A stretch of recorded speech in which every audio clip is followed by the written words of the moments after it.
Good morning. Good morning, everyone. Good morning and welcome to the First Universalist Church of Yarmouth. My name is Joanne Landsman, and I serve on our worship council. A warm welcome to friends gathered here in our sanctuary this morning, as well as to friends who are joining us on Zoom. At First Universalist, our mission is to explore our faith, embrace this community, and to engage the world as spiritual seekers. May we take these words to heart.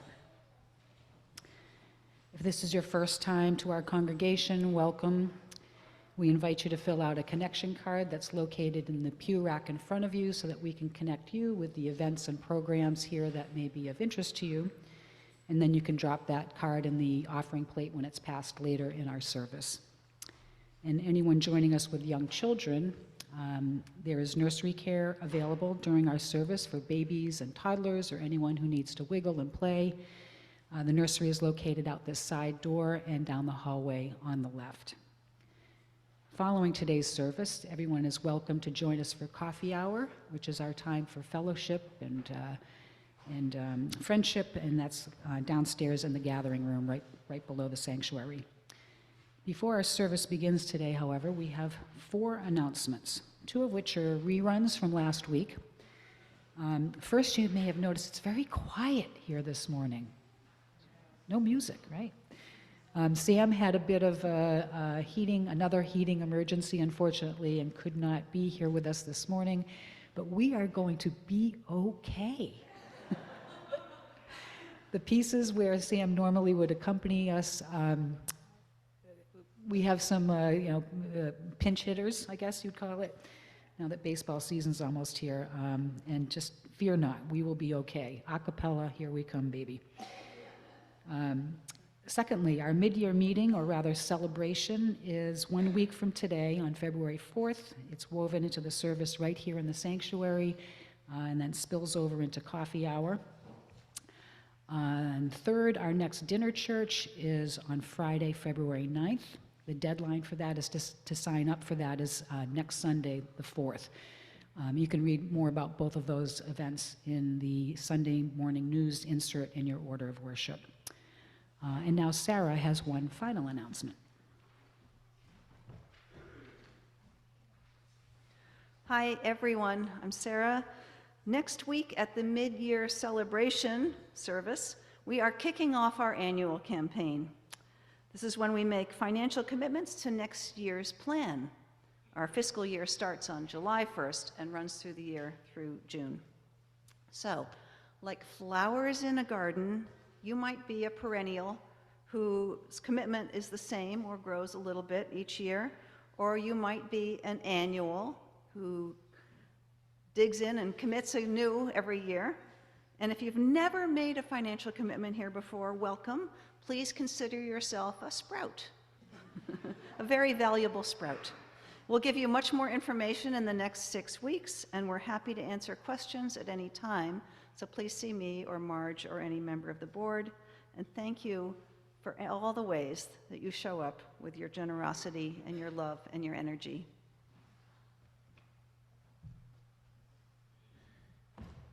Thanks, Sarah. So today we are welcoming Reverend Joanne Arnold to our pulpit. She is an ordained interfaith minister, a photographer, and a professional strength trainer living and working in Falmouth. Her work as artist and as chaplain brought her into relationship with the unhoused community of Portland.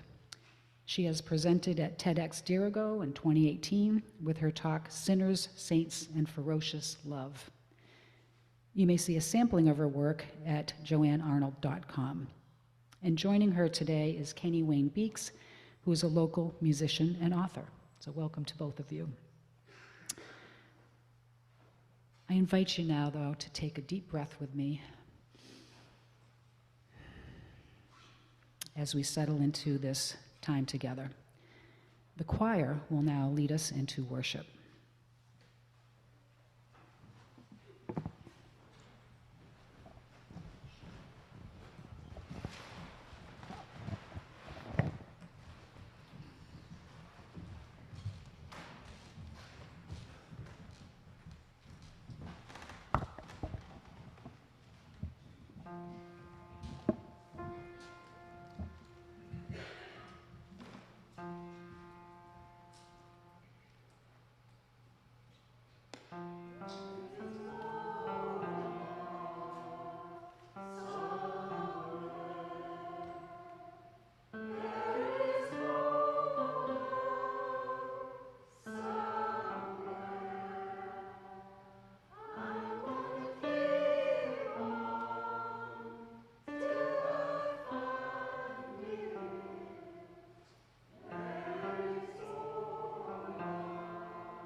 We are called to worship this morning by the words of Father Gregory Boyle, who writes, "The wrong idea has taken root in the world. And the idea is this: there just might be some lives out there that matter less than others. We are sent to the margins not to make a difference, but so the folks on the margins will make us different. So the folks on the margins will make us different." Please rise and body your spirit for our opening hymn, number 1031, which is in the teal hymnal, and then remain standing for our unison affirmation.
Please remain standing as we recite our unison affirmation, which is printed in your order of worship.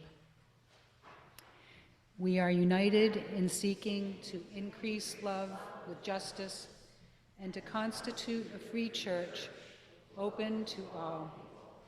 Mindful of our past and drawing upon modern knowledge, we respond to the spiritual needs of persons and are devoted to the common good in community, nation, and world. We cherish the integrity of each individual and search for truth with reason as our guide. We respect differences of opinion and strive to be a democratic community. We are concerned with this world and open to the future. Please be seated. I now invite our friend Cheryl up to lead us in our chalice lighting.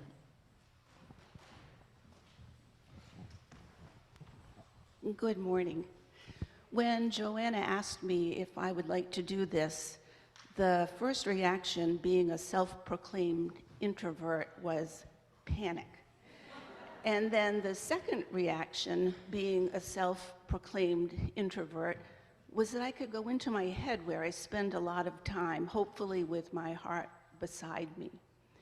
And what I thought about is a song lyric that says, "It is better to light just one little candle than to stumble in the dark."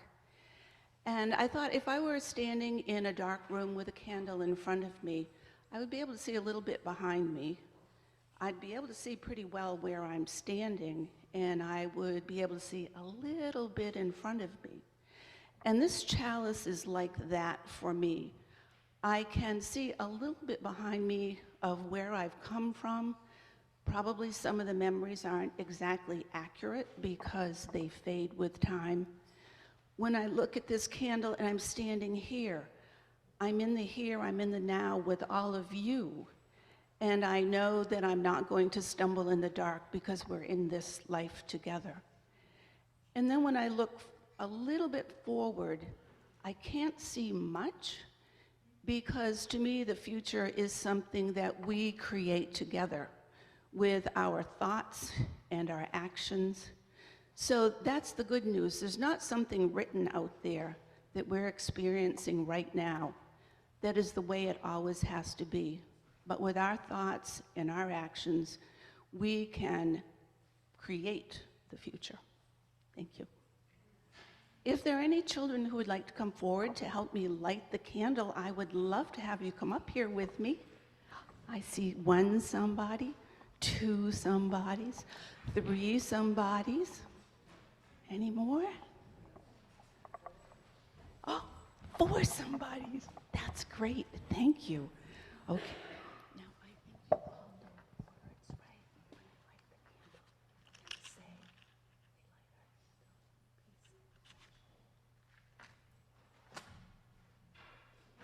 we light our candles in peace and friendship. Hey, thank you very much. Would you like to blow it out yourself, sir? Would you like that? We can do that. Thank you. Thank you, Cheryl. You can join your families now. Oh, wait, come back. Okay. You can come back. Mac and her friend Sarah are going to help lead Time for Wonder.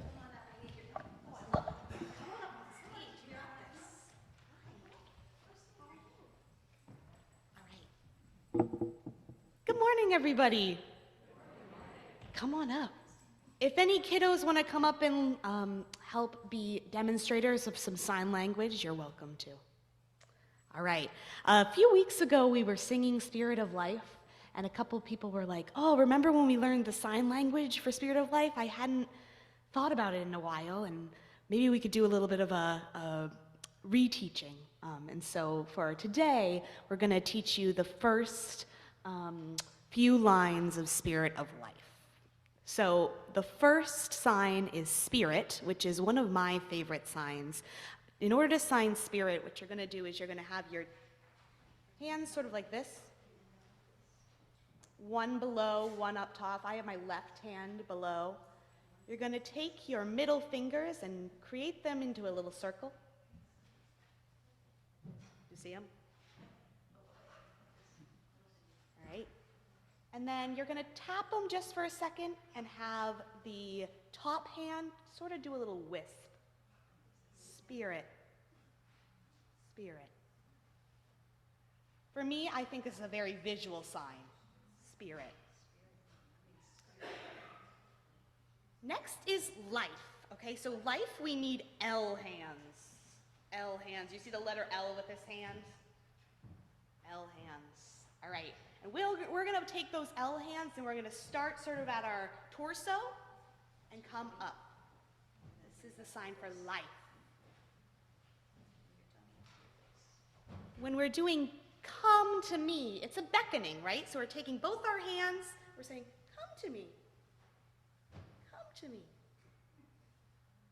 All right. Nice job. Should we go over those first four?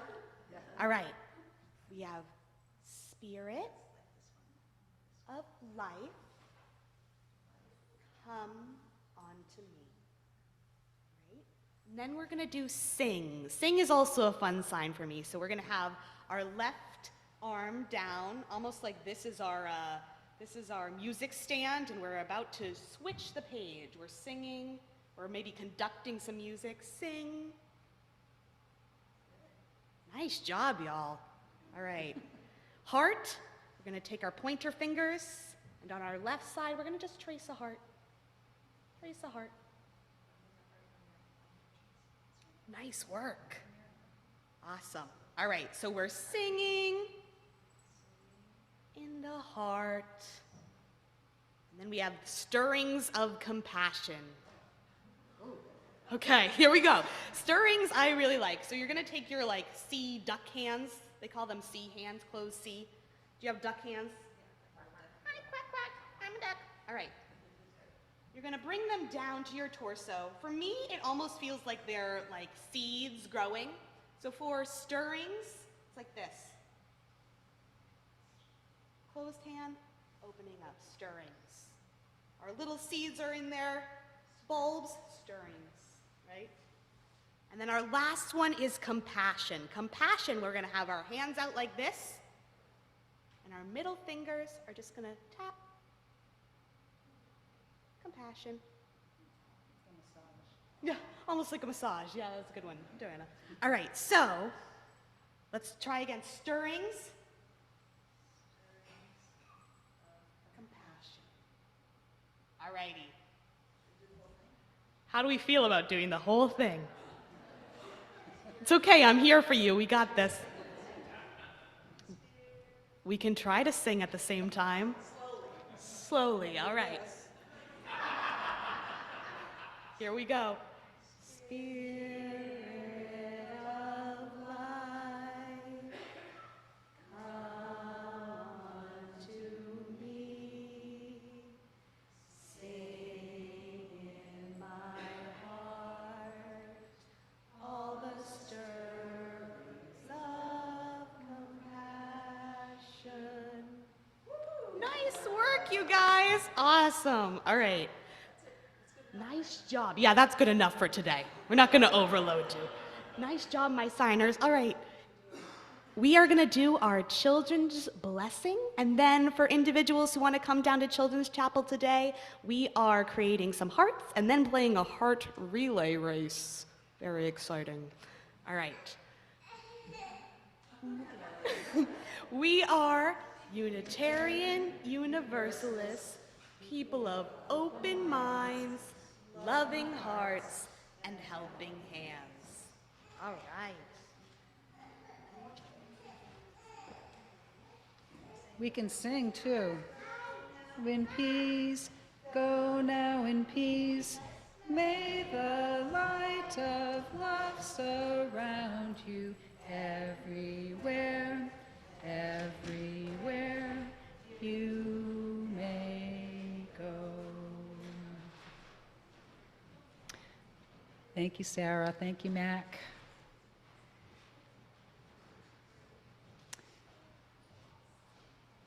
We've reached the time in our service for quiet contemplation or meditation.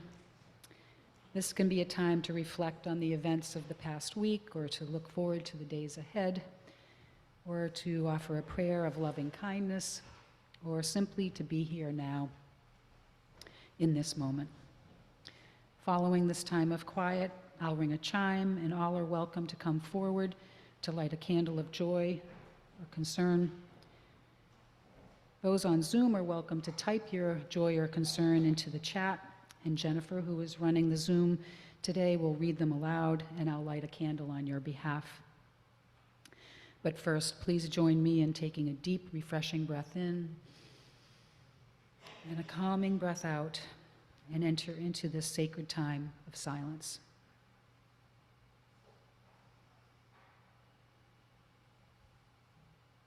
On another moment of silence as we lift up all that was shared here this morning, and we hold all that remains in our hearts.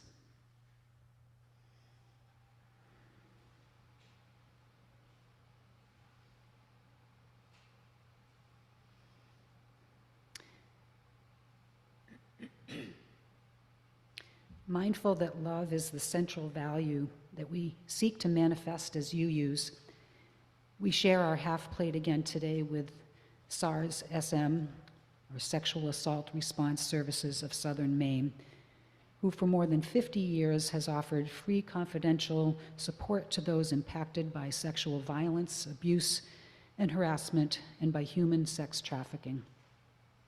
Serving Cumberland and York counties, they support and empower survivors, including LGBTQI youth, so that they can begin to heal, We're proud to support the liberating love this organization shares with our community, and your generosity, as always, is deeply appreciated.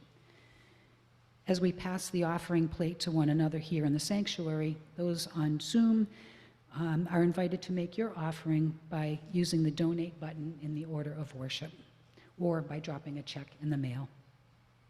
Thank you, and thank you to our guest, Kenny Wayne Beeks, for his gift of music.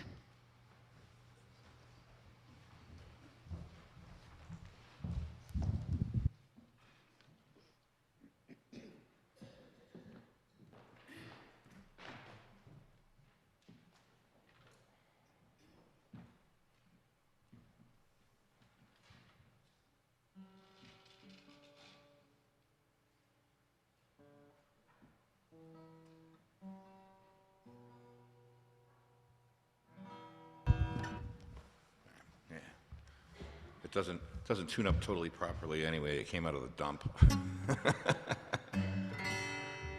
Can't knock a blessing like that.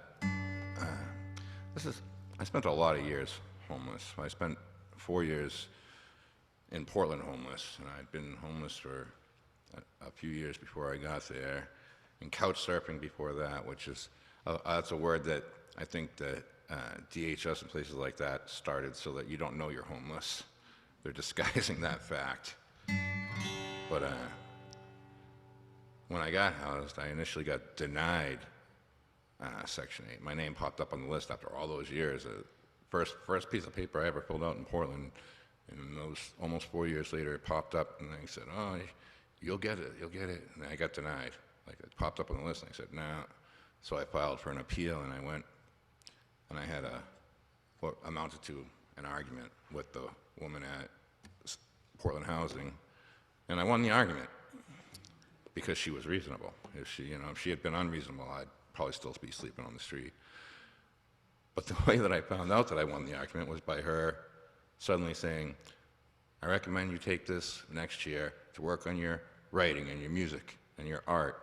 Maybe take a couple classes at Portland Adult Ed." And I was like, "So am I being housed?" Because I thought for sure I was going back to the street after this argument. But I was being housed. So when I got in there, this was the first song I wrote, the first week I was housed. And the point of the song was that I knew a lot of people out on the street who were still out there. A lot of people I wrote about in this song are now dead. I've been housed 5 years, and during that 5 years, my friends dropped like flies. In fact, the concept of the song was I thought of my friends who were out there in relationships, couple relationships, romantic relationships, which is hard enough when you got a beautiful home and stuff to live in, but on the street, it's really brutal. And particularly, I had Mike and Renee in mind, and Renee is no longer with us. Joanne actually performed that service. Thank you, Joanne. It's called A Person Like Anyone Else. But all these things that I mentioned in there, I knew people that fit the bill of these particular positions in life, but were now living in the street.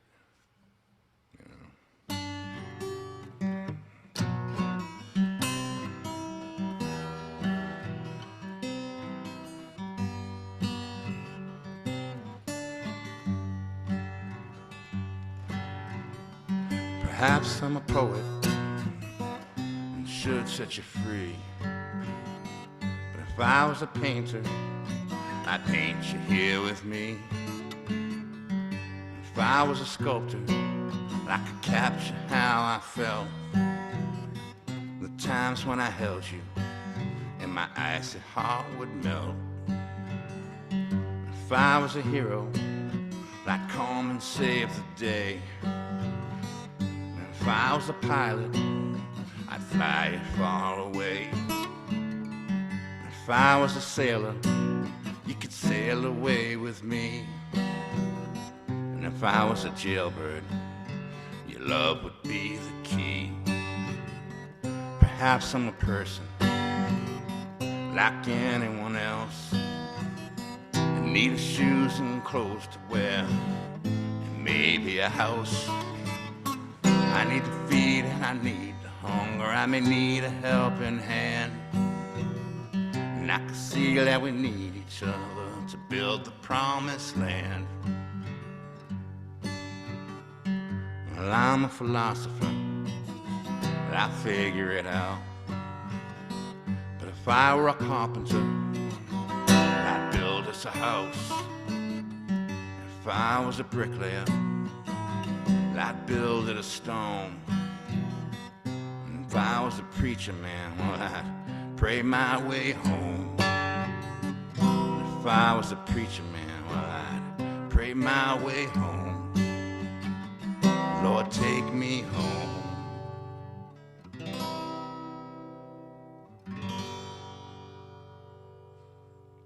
you have it.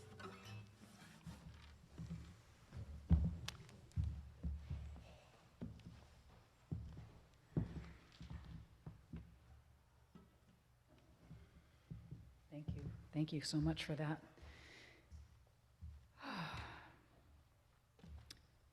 Would you please rise as you're able so we can sing together our song of thanksgiving?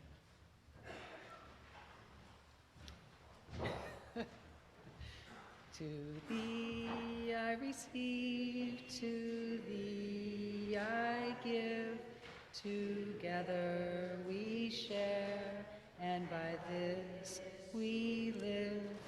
From thee I receive, to thee I give, together we share, and by this we live. Thank you. Please be seated. Our short reading this morning is from How Children Fail by John Holt. He writes, "The true test of intelligence is not how much we know how to do, but how we behave when we don't know what to do." And welcome now to Reverend Joanne Arnold.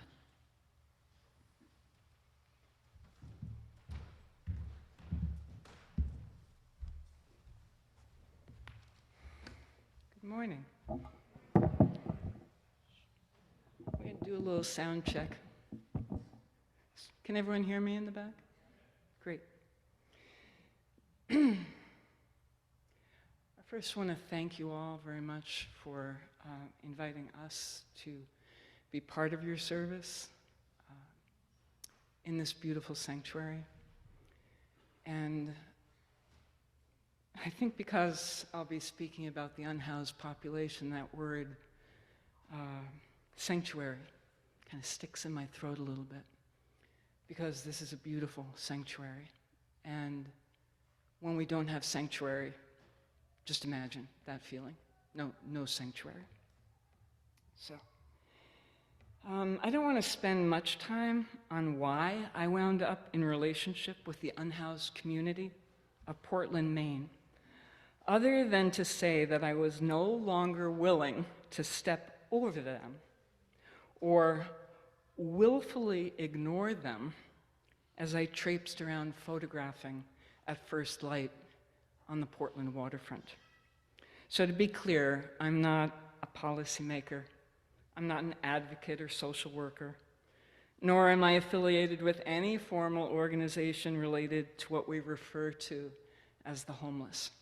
I'm a free-range artist and chaplain. But instead of patently ignoring the homeless man holding his sign outside the coffee shop, I took the risk. I introduced myself, and I offered him a coffee and a cigarette to calm his jangled nerves.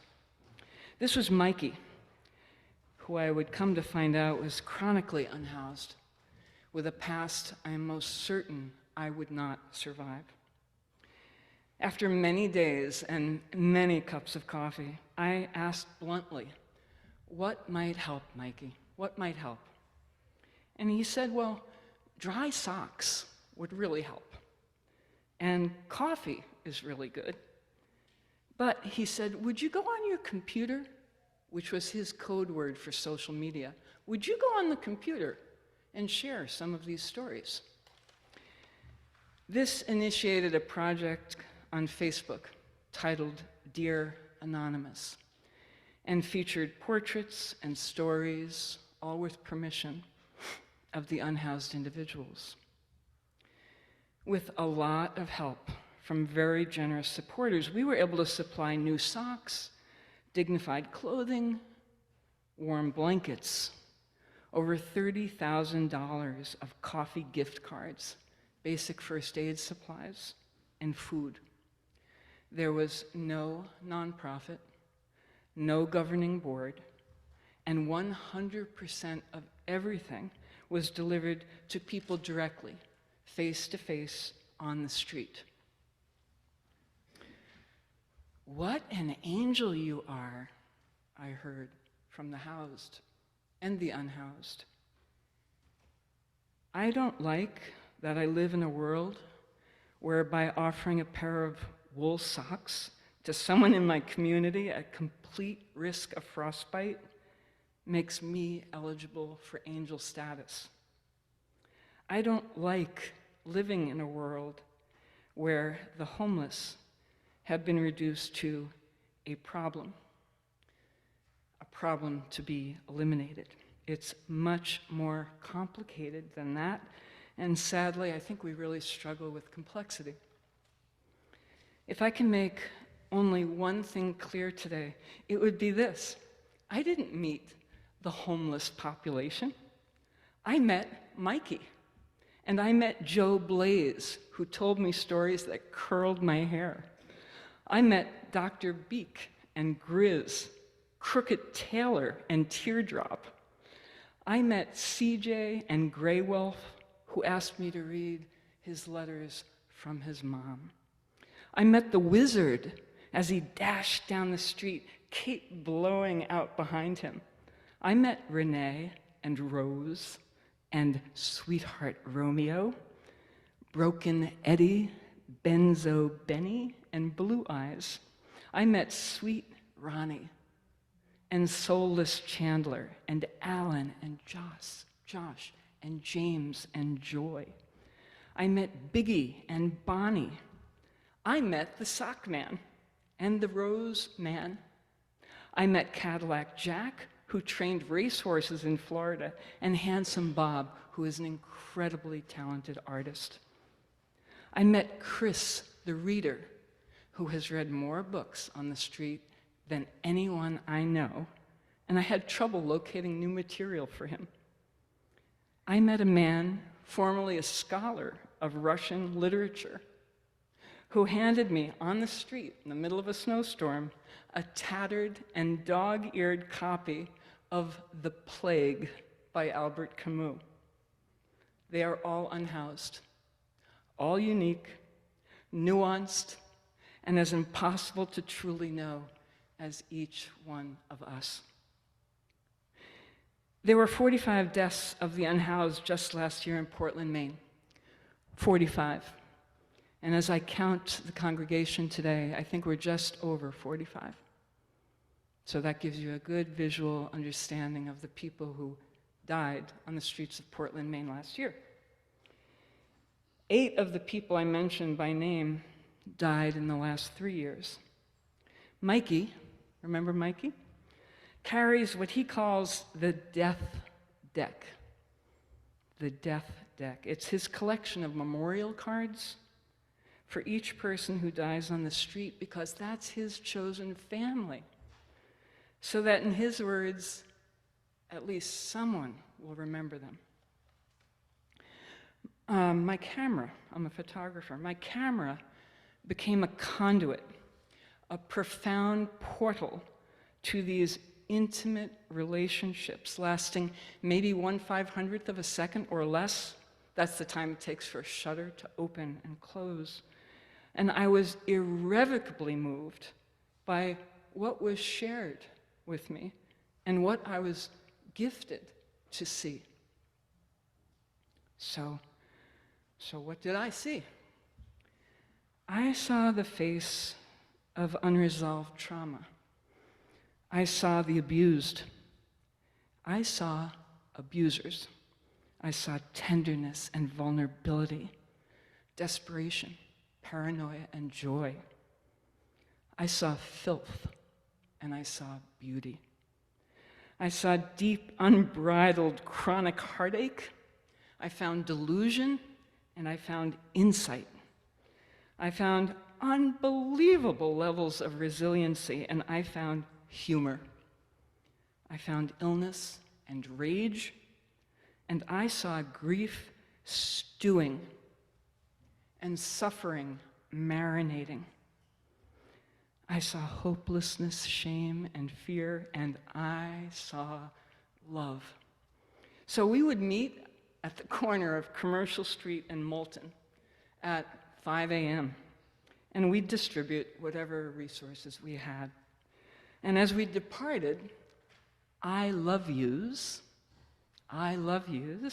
echoed off the brick facades adjacent to the harbor. Quite an uncanny experience. Love you, Mikey. Love you, Ma. Love you, Taylor. Love you, Grizz. Love you, guys. Love you. Love you. There were more declarations of love on that street corner as we dispersed than I've heard spoken at any family event, mine or others. And as Mikey, now known as Uncle Mikey, said under his breath to me, "Best we say I love you now, Ma. No guarantee any of us will be here tomorrow." And he was right. So, what is the truth about the unhoused? I have no idea. But here's the truth as I experienced it that I'd like to share in 3 brief vignettes. He was badly wounded. His black eye was swollen beyond its socket, mottled with purple and red. Multiple unbandaged stitches ran across his grimy brow, and he's seated on a low window ledge, kind of bent over in half with his face near his knees, arms curled in. The very image of dejection. He tells me he was beat with a chain, phone stolen, money too, and he was left to bleed. Someone somewhere called 911. What I know to be true is the eagerness with which he accepts the blueberry coffee cake we offer him, and he eats it immediately, ravenously, leaving buttery crumbs in his unkempt beard that we will later help him brush away. He lingers and uncharacteristically reaches for a hug, as do I, and I am no hugger. I don't know how all that had happened to him. The only truth I know is that ferocious love he offered. I quietly approach him. He is rail thin and folded like origami paper beneath a heating vent outside a restaurant. It's really cold, and it's dark, and frankly, I'm not sure he's alive. So as not to startle him, if he is, I gently wrap a blanket over his shoulders and over his head, and I'm really grateful to see that he's reaching with his hands to grasp the edges. So I leave food, I leave socks, I leave a coffee card, and I walk away thinking this could be my son, this could be my nephew, this could be my grandson, or yours. The falling snow dampens sounds out on the bricks, but I hear a muffled but distinct thank you. I did not need that thank you. I wish I could have saved him the effort.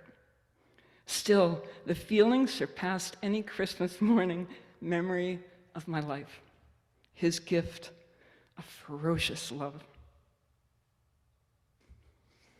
My hands are in great pain from the bitter cold, and I can't manage to hand out any more socks from the back of my car. Me, who, unlike anyone surrounding me, slept in a warm house, behind a locked door, under dry blankets. I have to stop because the pain is unbearable.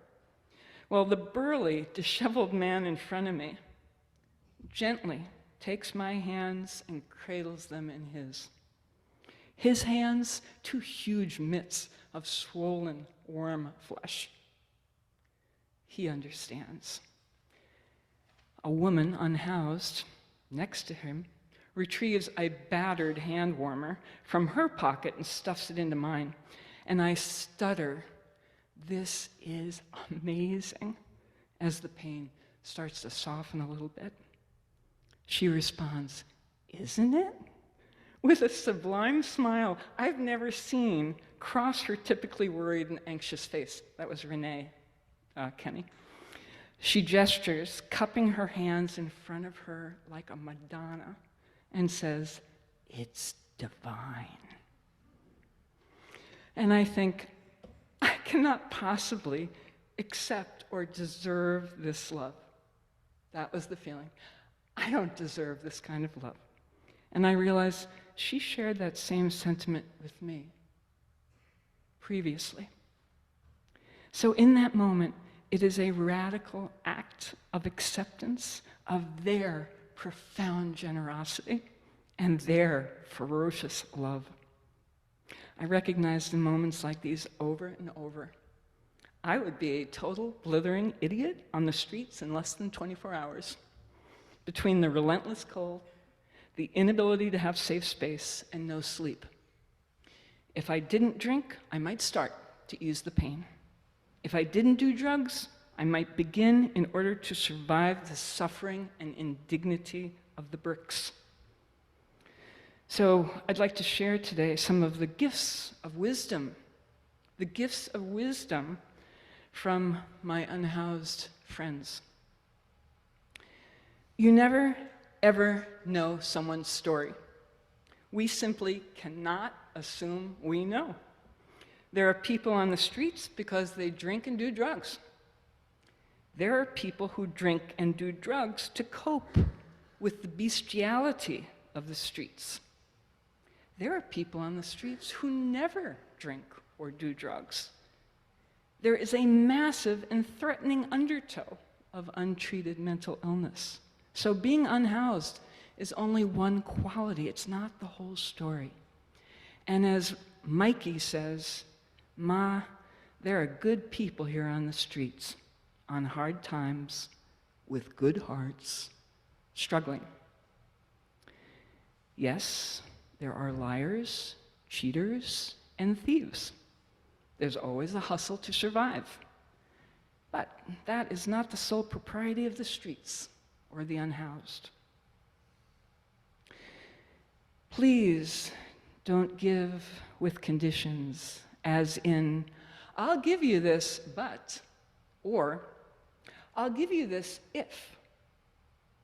So that's not giving, that's making a deal. And we should be really clear which one we're offering and match that with how difficult, how profoundly difficult it is to accept help. Donations to the street become part of the currency of the street. And that's the business of the street and not ours. The divine resides in the repugnant, sordid, the profane, the deranged, the incomprehensible, and the unreasonable, as much as it shows up in the elegant and refined. And what I might consider chaotic and overly dramatic might be what getting someone's life together looks like early on in the trajectory of their journey. The term, "there but for the grace of God go I," that's a term we use frequently, I think. There but for the grace of God go I is defined as talking about someone in a bad situation, and meaning you're lucky not to be in the same situation. So I want to point out that sometimes luck is the only difference. Luck, not great wisdom or great intellect. And we need to be careful. We may be overlooking the hidden graces of their journey, because who knows what the grace of God looks like in someone's life? There's no magic in being housed. I wish. An unhoused person can sometimes experience profound isolation upon being housed. They are essentially removed from their street community. It can amplify mental health issues. It can apply enormous stress to remain housed when they are not healed enough or sound enough yet to cope with all that requires. So, becoming housed is a process, and often a process of working through, around, and in trauma. And it requires support. Becoming housed requires support. As humans, many might agree, we struggle with the notion of our purpose. What is our purpose? And as Uncle Mikey stated, you know, out here on the street, Ma, we're mostly lonely and depressed, and there's no purpose. Many an addict has described to me the relative ease of taking the needle out of their arm, which is shorthand for recovering from heroin addiction. It's easier to take the needle out of their arm compared to being sober and having to find purpose, a reason to go on. When in active addiction, obtaining the drug provides some of that purpose. How ironic. Without it, there can be a crisis of purpose. Just let that sit for a minute. There's a crisis of purpose. This next one is very brief and might hit a little hard. When it comes to addiction, drug use is pain relief. It's not a party. And one more. I once sat with Mikey and his wife on Commercial Street. I think it was July or August. It was very busy, crowded, lots of tourists. And as soon as I sat with them, I became more than invisible. More invisible than just the invisibility of an older woman in our culture. I felt shunned. That's the intentional avoidance of everyone. Not a passive lack of eye contact, but intentional refusal to connect. People pulled their leashed dogs away from us, lest we touch them. For a couple of hours I sat, and I felt the pain of this. I felt my companion's frustration and anger grow. And I imagine what that is like day after day after day. And then to have a cop come along and say, literally, move along. There are people coming through. As if you are not people. The weight of shunning is real and damaging. And finally, what do we do when love shows up with vomit in its beard and bugs crawling from its pant leg? What do we do when love shows up spitting at our feet with open sores on its arms? I don't have the answers, but I really sit with that question. Like John Holt says, the true test of intelligence is not how much we know how to do, but how we behave when we don't know what to do. Love is easy to love when it's clean, wears deodorant. Maybe it's like was said to me on the streets one day. We just bring all the little broken pieces and show up and hope it will be enough. To show up in a space we are not is a radical act of love if we remain in the mystery, the uncertainty, in the pain, with no romance of fixing anything, but to learn and not condemn, to adjust our camera lens on humanity and not problems. It takes a ferocity to love what we find unlovable, to land ourselves square in the quagmire of unreasonable, ferocious love. And I don't recommend anything other than to begin in our own hearts, to examine what lens we see through, and to remember that beyond solution, there is connection. And connection will inform decisions. Thank you. I have the tremendous honor today, and I truly mean this, to be accompanied by colleague and friend Kenny Wayne Beeks. Kenny is a musician, a tremendous lyricist, and a powerful author. On a cell phone with a shattered screen, one that likely any of us would have thrown away, Kenny wrote about his experience of homelessness in Transience, an epic memoir about homeless existence in Portland, Maine. It has been called a stunning and astounding account that is alternately funny, insightful, and tragic. Mostly, it's just damn brilliant. So please welcome back Kenny Beeks with his original song, Empty Sidewalk, which was the last song he wrote while homeless. Kind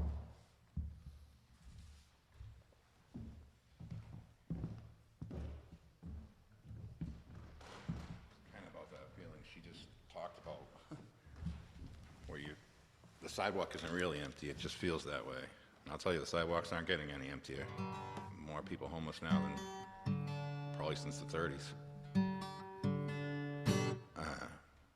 Interestingly, it was my buddy Ronnie's birthday when we were sitting on a bench in one city center early in the morning, well, a little earlier than this anyway, and our friends rolled up. Anita, she was a Passamaquoddy Penobscot Pole native, and her boyfriend, a good friend of mine, Bobby Chops. And Bobby used to like sing Folsom Prison, and we did that one together. We had a good time, but Bobby got up and said he was going to the store to get a beer. Now, by the way, all of us were supposed to be trying to stay sober at the time. And he went up and died that day. He went and got his beer and had a heart attack and died. So I wrote this the day that he died without knowing that he was dead, weirdly enough. And then in 2020, a year we lost 64 people in the street, none of them to COVID. Not one single person died from COVID. But a number of them probably died due to lack of resources because of COVID restrictions. But Ronnie died on my birthday, my 50th birthday. And a month later, Anita died.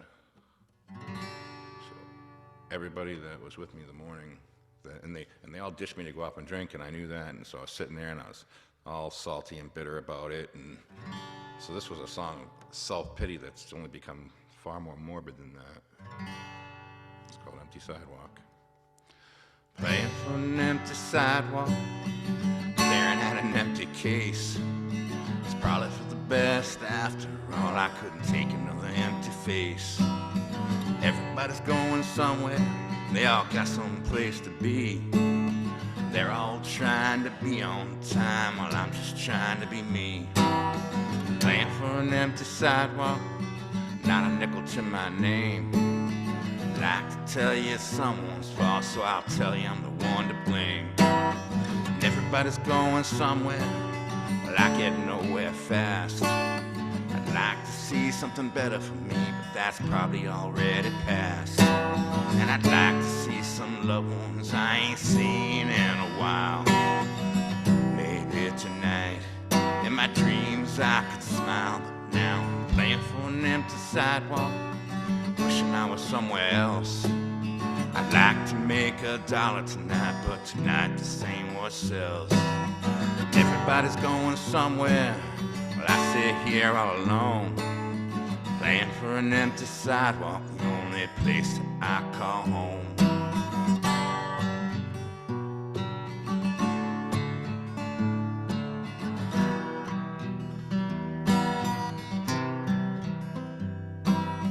Playing for an empty sidewalk, feeling like an empty case. When I move on, sold a song, another talent gone to waste.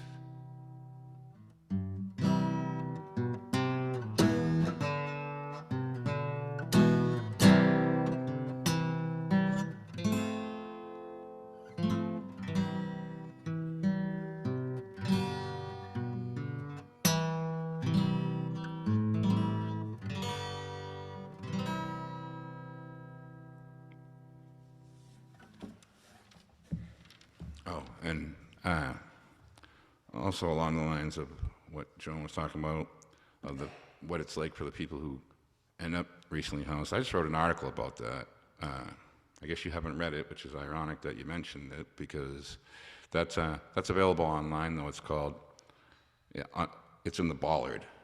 It's called "Is It a Wonderful Life?" That was my Christmas theme. It's pretty dark, but it's worth a read if you get the chance. Oh, you can find music of mine on Kenny Wayne from Maine. That's the joke about a YouTube channel. Thank you. There's so much to think about after the service today. Thank you both for joining us this morning. And I invite you all, you can remain seated as we recite our unison benediction, which is printed in the order of worship. For those who come here seeking God, may God go with you.